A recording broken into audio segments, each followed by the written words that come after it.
Blaf, bonjour, Africains, Africaines, Afrodescendants, Afrodescendantes, je vous salue. J'espère que le bonheur remplit vos poumons. Bon, c'est pas terrible, je sais, mais j'essaierai de faire mieux demain. Les idées à la Martinique. Aujourd'hui, j'aimerais vous parler des idées. Alors, je dis la Martinique, mais c'est au sein du monde noir d'une manière générale. Nous avons été et nous sommes toujours un peuple novateur, que vous soyez Camerounais, Ivoiriens, Martiniquais, Guadeloupéens, Guyanais, Capverdiens, etc., etc. Peu importe le pays du monde noir d'où vous venez, peu importe la communauté d'où vous venez, peu importe l'ethnie, peu importe la diaspora, nous sommes un peuple novateur dans beaucoup de domaines. Bien sûr, sur le plan technologique, si on prend la peine de se pencher sur notre continent d'origine, mais aussi nos départements, nos îles d'origine, nous avons innové depuis des siècles, technologiques, mais aussi la notion de famille, mais aussi la notion de rapport à l'autre. Est-ce que vous comprenez? C'est le fil de l'histoire qui a perverti nos sociétés. Ça ne veut pas dire qu'on était parfait. Ça ne veut pas dire que tout allait bien sur notre continent ou dans nos pays d'origine. Ce n'est pas ce que je suis en train de dire. Mais ça veut dire que on a innové sur beaucoup de choses. Le souci, c'est qu'en 2024, vous remarquerez bien que concernant, par exemple, l'histoire du monde noir, par exemple, concernant toutes ces innovations du monde noir, vous n'avez pas remarqué que lorsque nos historiens, lorsque nos sociologues, ceux qui se mettent au devant de la scène et qui disent des choses pour rappeler au monde quand même que nous sommes des êtres humains. Et je ne parle pas forcément des afrodescendants vis-à-vis des afrodescendants, sans tomber dans un romantisme, hein, mais que on est sur la même planète et que on devrait essayer de fonctionner ensemble. Vous n'avez pas remarqué que les premiers réfractaires à toutes ces idées, ce sont les Noirs eux-mêmes.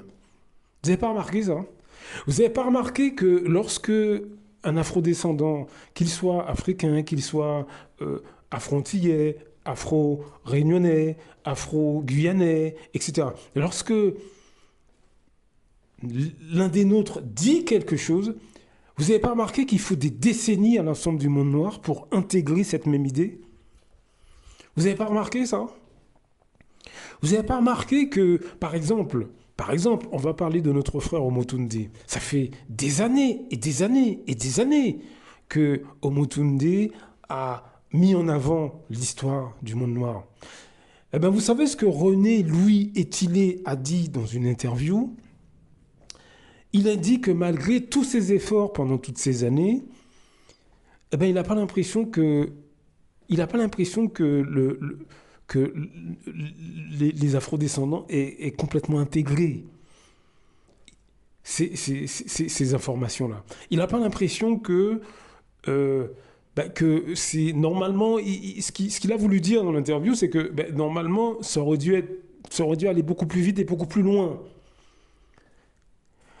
Il y a une sociologue qui s'appelle Juliette Smeralda. Dans une allocution, elle dit que en tant que sociologue,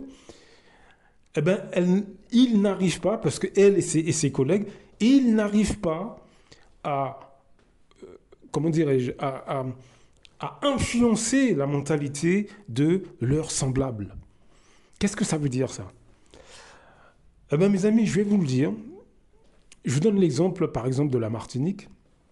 À la Martinique, vous avez une catégorie de Martiniquais qui estiment que lorsqu'un Martiniquais, aussi intelligent soit-il, aussi expérimenté soit-il, aussi formé soit-il, lorsqu'un Martiniquais dit quelque chose, c'est moins valable par rapport à quelqu'un d'une autre race. C'est pour ça que l'histoire du monde noir, l'histoire de notre continent, l'histoire de nos îles, la vraie histoire, c'est pour ça que beaucoup d'informations qui concernent le monde noir et qui sont distillées à travers le monde par des afrodescendants, eh bien c'est pour ça finalement, qu'elles ne s'intègrent pas, qu'elles ne s'imprègnent pas, qu'elles ne s'imbriquent pas dans la tête de beaucoup de nos semblables. C'est parce qu'ils estiment que l'information venant d'un afrodescendant est de moins bonne qualité par rapport à quelqu'un d'une autre race. Voilà la réalité d'une catégorie importante d'afrodescendants, mes amis. Voilà pourquoi on a du mal, depuis des générations, à mettre un certain nombre de choses en place. Nous pensons que c'est uniquement le système. Oui, vous avez raison, mais comme je l'ai déjà dit dans beaucoup d'autres audios, sur le terrain économique, par exemple, on a beaucoup de mal à mettre des choses en place, tout simplement parce que beaucoup de nos semblables ont du dédain vis-à-vis de notre intelligence. Ils ont du mépris. Est-ce que vous voyez ce que je veux dire? Même si vous vendez un produit qui est d'une qualité supérieure, vous aurez toujours un de vos compatriotes et beaucoup de vos compatriotes qui vont estimer que votre produit est inférieur par rapport à un Chinois, par rapport à un Européen, par rapport à un Arabe, par rapport, etc., etc., etc. Voilà la réalité d'une catégorie importante de nos semblables, mes amis. Et c'est ce secret bien gardé qu'une catégorie d'afrodescendants ne veut pas que vous sachiez. Et donc, qu'est-ce qu'ils font? Eh bien, au quotidien, ils écoutent du jazz, du zouk et du rap, pour les plus jeunes. Au quotidien, ils parlent vos langues. Au quotidien, ils s'habillent comme vous. Au quotidien, ils cuisinent vos plats. Au quotidien,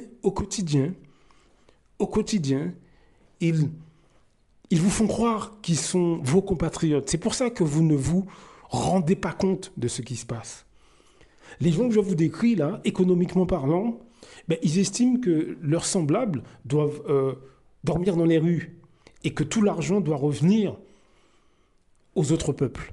Voilà ce que des Martiniquais, au quotidien, à la Martinique, pensent de leurs semblables. Je vous assure, mes amis, je vous assure, c'est ce que j'ai observé pendant des années. Si vous regardez la première centaine de vidéos sur cette chaîne, vous verrez que je décris ce type d'afrodescendants. Je les décris au comportement près. Il faut savoir que cette mentalité a des répercussions sur notre économie, sur vos finances, comme je l'ai déjà dit.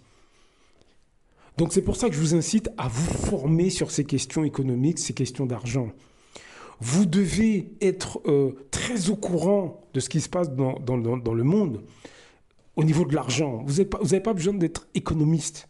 Vous n'avez pas besoin d'être un financier. Mais vous pouvez le devenir hein, si vous voulez. Bien au contraire, moi je vous encourage.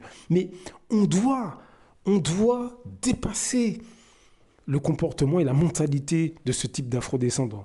Pourquoi j'insiste là-dessus? Parce qu'ils sont dans notre quotidien.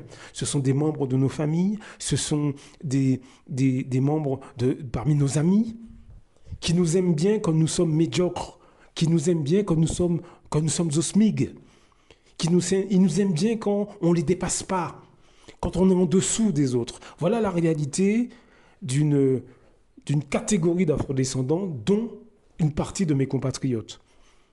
Nous sommes maintenus dans les pires problèmes économiques à cause d'une catégorie d'afrodescendants qui sont sur toute l'échelle sociale. J'ai fait un audio dernièrement où Dieudonné disait qu'il y a une bourgeoisie noire à l'échelle internationale qui maintient l'ensemble du monde noir dans les difficultés économiques. C'est totalement vrai. Regardez les présidents africains, regardez les élus en Martinique, en Guadeloupe, dans les territoires d'outre-mer. Regardez le comportement dans tous les pays du monde noir, regardez le comportement du corps politique. Haïti, par exemple. Mais il faut que vous compreniez que dans le quotidien, vous avez des frères, des sœurs, des pères, des mères, des cousins, des cousines, des oncles, des tantes, qui n'ont pas intérêt à vous voir économiquement décoller. Il y a des centaines de vidéos là-dessus. L'empoisonnement en Afrique, le mépris dans les Antilles.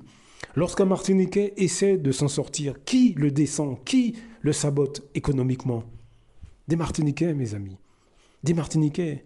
Ce mépris, ce dédain, ce dégoût raciale et culturelle vient d'une partie des nôtres. Peu importe le pays du monde noir d'où vous venez. Ça a des répercussions économiques, mes amis. Ça veut dire que les idées que nous avons sont rabaissées par une partie des nôtres. Vous n'imaginez pas à quel point ça nous affecte. Vous n'imaginez pas. Vous n'imaginez pas à quel point ça nous détruit. Le souci, c'est que ces personnes agissent en toute impunité. Il n'y a aucune sanction vis-à-vis de ces gens-là. De ces Martiniquais négrophobes, dédaigneux, qui veulent être clairs de peau, par exemple. Ou de ces Africains que je vois en ligne, qui disent haut et fort que l'homme africain, c'est pas bon, ou la femme africaine, c'est pas bon, ou que l'homme blanc, c'est mieux. Ça, vous n'imaginez pas les dégâts que ça fait chez vous, chez nous, et les dégâts économiques. Parce que ça sabote complètement votre confiance en vous. Lorsque les gens qui vous ressemblent méprisent vos idées, ça ne veut pas dire que les gens doivent gober tout ce que vous dites. Ce n'est pas ce que je suis en train d'expliquer. Mais lorsque, dans un peuple, il y a une catégorie importante de gens qui méprisent les idées de ses propres compatriotes, mais vous n'imaginez pas les dégâts que ça cause à l'intérieur de ce peuple. Et c'est dans cette situation que nous nous trouvons, et ça a de lourdes répercussions sur notre poids économique. Parce que tout est interconnecté, mes amis. Tout est interconnecté. Les peuples qui avancent. Ces dernières années, on a vu des peuples, les Chinois. Non, vous avez vu les Chinois? Il y a 20 ans, il y a 30 ans. Regardez aujourd'hui. Mais pourquoi? Pourquoi? Ils ont confiance en leurs idées. Ça ne veut pas dire qu'ils acceptent toutes les idées, mais ils ont confiance en leurs idées. C'est la grosse différence, mes amis. Le Martiniquais a du mépris pour son semblable. Une catégorie de Martiniquais, pas tous, mais une catégorie de Martiniquais a du mépris pour les idées de son compatriote. Lorsque, à la Martinique, vous parlez d'un projet, les premiers à vous décourager sont les Martiniquais. Une catégorie de Martiniquais. Ce sont les premiers à vous mépriser, à vous faire comprendre que ce n'est pas la peine, ça ne marchera pas. Mais par contre, ils n'ont pas cette attitude avec les non-Martiniquais, ceux extérieurs au monde noir qui viennent chez nous. Ils n'ont pas cette attitude. Et dans tous les pays d'Afrique, vous retrouvez les mêmes comportements. Encore une fois, c'est la catégorie d'afrodescendants qui agressent économiquement nos pays, nos communautés. Ils sont internationaux. Hein. C'est un groupe international qui agit contre nous. Je sais que c'est difficile à accepter, mais c'est vrai ce que je vous dis. C'est vrai, hein. Écoutez, j'ai fait la dernière vidéo ou l'avant-dernière. Dieudonné parle de cette catégorie d'afrodescendants. Eux, ils parlent des blacks bourgeois, des noirs bourgeois. Mais sur toute l'échelle sociale, nous avons des gens qui veulent se comporter comme des bourgeois, comme des colons vis-à-vis de leurs semblables. C'est une des raisons majeures, une raison qui est cachée, évidemment. Mais c'est une des raisons qui fait qu'on a beaucoup de mal à mettre des choses en place. C'est très lent. Ça ne veut pas dire qu'on n'avance pas. On avance, on avance. Mais on est lourdement handicapé par les gens que je suis en train de vous décrire dans cette vidéo. Donc observez-les et formez-vous sur les questions économiques et financières, mes amis. Apprenez à gérer un budget, apprenez à monter une entreprise. Commencez petit, commencez par un site web. Est-ce que vous voyez ce que je veux dire, mes amis? Apprenez tout ça. Apprenez tout ça, de manière à être incollable sur les questions d'argent, même si vous n'êtes pas millionnaire. Blaf! À très bientôt.